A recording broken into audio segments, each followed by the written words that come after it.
नमस्कार दोस्तों, स्वागत है आपका आज के मुख्य समाचारों में। जी हां दोस्तों, आपको यहां पर देखने को मिलेंगी सुबह से लेकर शाम तक की तमाम बड़ी खबरें मुख्य समाचार ब्रेकिंग न्यूज अपडेट्स के रूप में। तो चलिए दोस्तों, जान लेते हैं आज की पहली बड़ी खबर। गोल्डन टेम्पल में योग करना पड़ा महंगा, युवती पर हुई एफआईआर। एसजीपीसी ने कहा धार्मिक भावनाएं आहत की, इन्फ्लुएंसर को गुजरात पुलिस ने बिना मांगे सिक्योरिटी दी।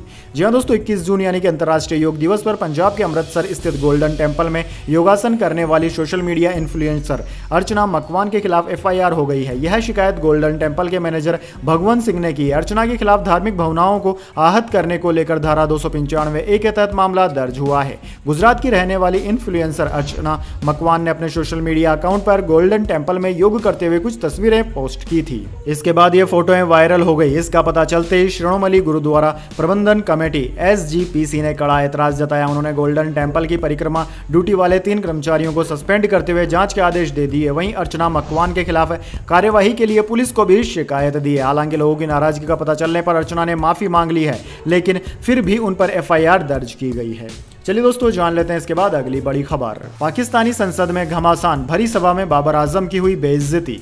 जी हां दोस्तों, पाकिस्तान के T20 वर्ल्ड कप में खराब प्रदर्शन के बाद बाबर आजम और उनकी टीम को चौतरफा आलोचनाएं झेलनी पड़ रही है। पहले मेजबान USA और फिर चिर प्रतिद्वंदी भारत के खिलाफ हार से पाकिस्तानी लोग बहुत निराश हैं। मगर अब यह मामला पाकिस्तान की संसद में जा पहुंचा, जहां अब्दुल कादिर पटेल नाम के सांसद ने बीच सभा में बाबर आजम और पाकिस्तानी टीम को ट्रोल कर दिया। यहां तक कि उन्होंने पाकिस्तान के पूर्व प्रधानमंत्री इमरान खान का जिक्र करते हुए भी तंज कसा। दरअसल दोस्तों, अब्दुल कादिर पटेल ने कहा कि ये पाकिस्तान टीम को क्या हो गया है जो ये USA से भी हार गई। वहीं भारत से भी हारने पर इस सांसद ने कहा कि बाबर आजम को एक सीनियर क्रिकेटर से सबक लेकर जलसा रखना चाहिए और उसमें कागज लहराते हुए कहना चाहिए कि उनके खिलाफ साजिश हो रही है।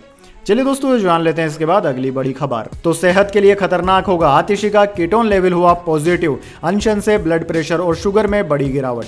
दरअसल दोस्तों, आम आदमी पार्टी की जल मंत्री आतिशी फिलहाल अनशन पे चल रही है। अनशन के तीसरे दिन दिल्ली की जल मंत्री आतिशी के स्वास्थ्य की जांच की गई। आम आदमी पार्टी के मुताबिक जांच के दौरान डॉक्टरों ने बताया कि उनके ब्लड प्रेशर और शुगर लेवल में बड़ी गिरावट आई है, साथ ही उनके वजन में भी गिरावट हुई है। रविवार को अनशन के तीसरे दिन डॉक्टरों की एक टीम की तरफ से उनके स्वास्थ्य की जांच की गई। अनशन के पहले दिन की तुलना में तीसरे दिन जल मंत्री आतिशी के ब्लड शुगर लेवल में 26 यूनिट की गिरावट आई है। साथ ही उनका निचला ब्लड प्रेशर भी 56 mmHg पर पहुंच गया है। जिस तेजी से जल मंत्री आतिशी का ब्लड शुगर लेवल और ब्लड प्रेशर घटा है, डॉक्टरों ने उसे खतरनाक बताया है। साथ ही अब जल मंत्री आतिशी का यूरिन कीटोन स्तर भी पॉजिटिव हो गया है।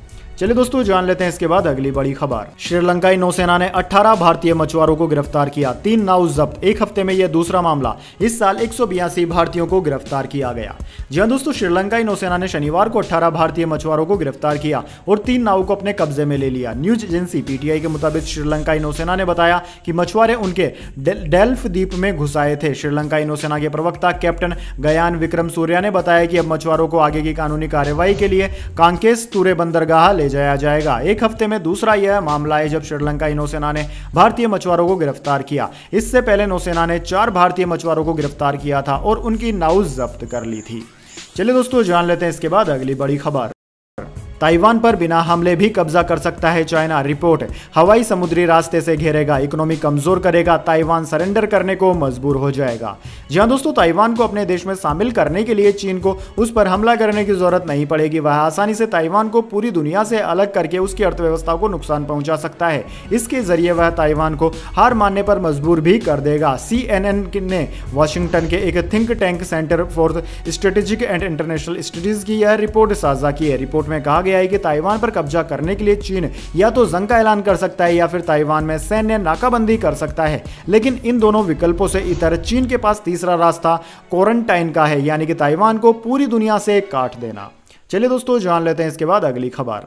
अफगानिस्तान ने पहली बार ऑस्ट्रेलिया को हराया, वर्ल्ड कप का सबसे बड़ा उलटफेर। 149 रन चेज नहीं कर सके कंगारू, जीत के 4 हीरो। जी हां दोस्तों, राशिद खान की कप्तानी में अफगानिस्तान ने T20 वर्ल्ड कप में सबसे बड़ा उलटफेर किया। एक बार T20 और 6 बार वनडे वर्ल्ड कप जीत चुकी ऑस्ट्रेलिया को अफगानिस्तान ने सुपर 8 मैच में हरा दिया। क्रिकेट के किसी भी फॉर्मेट में ऑस्ट्रेलिया पर अफगानिस्तान की यह पहली जीत है। दोस्तों, वेस्टइंडीज के किंग्सटाउन में ऑस्ट्रेलियाई कप्तान मिशेल मार्श ने टॉस जीतकर गेंदबाजी चुनी थी और अफगानिस्तान की टीम को 148 रन पर रोक दिया, लेकिन गुलबदीन नायब ने 4 विकेट लेकर कंगारुओं से जीत छीन ली। ऑस्ट्रेलिया 127 रन पर ही ऑल आउट हो गई। वहीं दोस्तों इस मैच में सब कुछ हुआ, हैट्रिक लगी, रनआउट के चांस छूटे, फील्डर्स ने असंभव से कैच पकड़े, पहली गेंद से आखिरी गेंद तक किसी भी क्रिकेट फैन की नजर मैच से नहीं हटी और नतीजे ने सभी को चौंका दिया। चलिए दोस्तों जान लेते हैं इसके बाद अगली बड़ी खबर। इंग्लैंड टी20 वर्ल्ड कप के सेमीफाइनल में 9.4 ओवर में चेज किया 116 रन का टारगेट, क्रिस जॉर्डन ने हैट्रिक ली। जी हां दोस्तों, इंग्लैंड ने टी20 वर्ल्ड कप में अपने आखिरी ग्रुप 8 मुकाबले में अमेरिका को 10 विकेट से हराया। इंग्लिश टीम ने 116 रन का टारगेट 9.4 ओवर में ही चेज कर लिया। इस जीत के साथ डिफेंडिंग चैंपियन इंग्लैंड टी20 वर्ल्ड कप के सेमीफाइनल के लिए क्वालिफाई हो गई।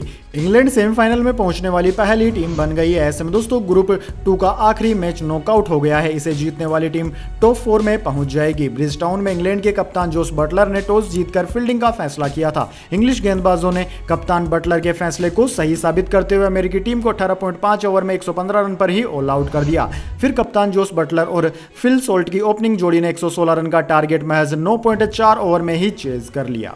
चलिए दोस्तों जान लेते हैं इसके बाद अगली बड़ी खबर। 12वें बच्चे के पिता बने एलन मस्क, पार्टनर और न्यूरोलिंक मैनेजर शिवोन जिलिस से हुआ तीसरा बच्चा। मस्क ज्यादा बच्चे पैदा करने के हिमायती।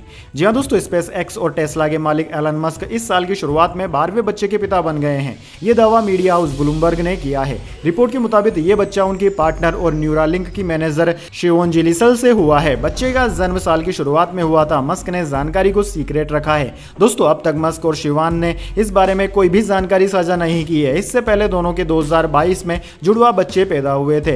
इसके अलावा मस्क के 8 बच्चों में से 5 उनकी पहली पत्नी राइटर जस्टिन मस्क के साथ 3 संगीतकार ग्रिम्स से हुए हैं। दोस्तों एलन मस्क का मानना है कि दुनिया इस समय कम जनसंख्या के संकट का सामना कर रही है और अच्छे आईक्यू वाले लोगों को बच्चे पैदा करने चाहिए। उन्होंने 2021 में कहा था कि अगर लोग ज्यादा बच्चे पैदा नहीं करेंगे तो हमारी सभ्यता खत्म हो जाएगी। चलिए दोस्तों जान लेते हैं अगली खबर।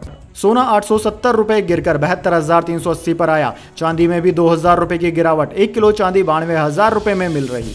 जी हाँ दोस्तों, सोने चांदी की कीमतों में आज गिरावट देखी गई। 10 ग्राम 24 कैरेट सोना 870 रुपए गिरकर 72,380 रुपए पर आ गया। कल इसके दाम 73,250 रुपए प्रति 10 ग्राम थे। वहीं दोस्तों 1 किलो चांदी 2,000 रुपए गिरकर 92,000 रुपए में बिक रही है। हालांकि दोस्तों इस साल अब तक सोने के दाम 8,510 रुपए प्रति 10 ग्राम तक बढ़ चुके हैं, जबकि चांदी के दाम 19,840 रुपए बढ़े हैं।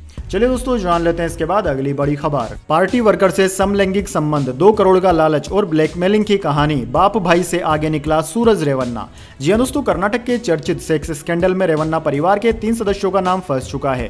पहले सैकड़ों महिलाओं के यौन शोषण के मामले में जेडीएस नेता HD रेवन्ना और उनके बड़े बेटे प्रज्वल रेवन्ना का नाम आया और अब उनके छोटे बेटे सूरज रेवन्ना के खिलाफ भी सनसनीखेज आरोप लगाया गया है। एक पार्टी वर्कर ने सूरज पर जबरन उनके साथ समलैंगिक संबंध बनाने का आरोप लगाया। इस मामले में हासन के एक पुलिस स्टेशन में आईपीसी की धारा 377, 342, 506 और 34 के तहत केस दर्ज करने के बाद पुलिस ने सूरज को गिरफ्तार कर लिया। अपने छोटे बेटे सूरज की गिरफ्तारी के बाद HD रेवन्ना ने रविवार को अपने परिवार के खिलाफ साजिश रचे जाने की बात कही। उनका कहना है कि उनके बेटे को साजिश के तहत फंसाया गया है। उन्हें भगवान और न्यायपालिका पर पूरा भरोसा है। किसी भी बात पर प्रतिक्रिया देने से बचते हुए उन्होंने कहा कि जब समय आएगा तो वह सब कुछ बता देंगे। चलिए दोस्तों जान लेते हैं इसके बाद अगली बड़ी खबर। 5 दिन में 50,000 करोड़ की ताबड़तोड़ कमाई। लंबी सुस्ती के बाद HDFC बैंक ने दिखाया कमाल। जी हां दोस्तों, शेयर बाजार का 30 शेयरों वाला BSE सेंसेक्स बीते सप्ताह 200 अंक से ज्यादा की बढ़त में रहा। हालांकि इस अवधि में सेंसेक्स की टॉप 10 फर्मों में से सिर्फ 3 कंपनियों ने ही अपने शेयर होल्डर्स को कमाई कराई। इनमें शामिल प्राइवेट सेक्टर के सबसे बड़े बैंक HDFC बैंक ने लंबी सुस्ती को तोड़ते हुए कमाल दिखाया और सबसे बड़ा गेनर बनकर उभरा। बैंक के शेयरों में निवेश करने वाले निवेशकों की संपत्ति में महज 5 दिन में ही 50,000 करोड़ रुपए का जोरदार उछाल आया है।